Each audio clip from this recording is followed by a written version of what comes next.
അത്രയും നേരം ശാന്തമായി പോരാടിയ അർജുനനെ ആയിരുന്നില്ല പിന്നെ അവർ കണ്ടത്. അയാൾ അലറുവാൻ തുടങ്ങി.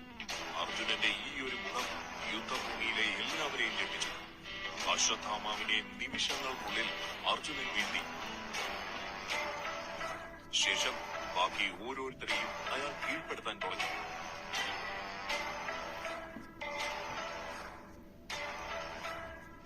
അവസാനമായി ഒരാൾ മാത്രം ബാക്കിയായി. അയാളെ കണ്ടതും ഭയം കാരണം ഉത്തരൻ രഥം നിർത്തി. അർജുനനും ഒന്ന് ഭയന്നു. ഭയന്നത് ആളെ കണ്ടതുകൊണ്ട് മാത്രമായിരുന്നില്ല, അയാളുടെ നിൽപ്പ് കണ്ടിട്ട് കൂടിയായിരുന്നു.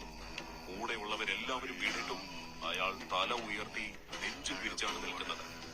ഭയം എന്ന വികാരം എന്താണെന്ന് പോലും അയാൾക്ക് അറിയില്ല എന്ന് അർജുനന് തോന്നി.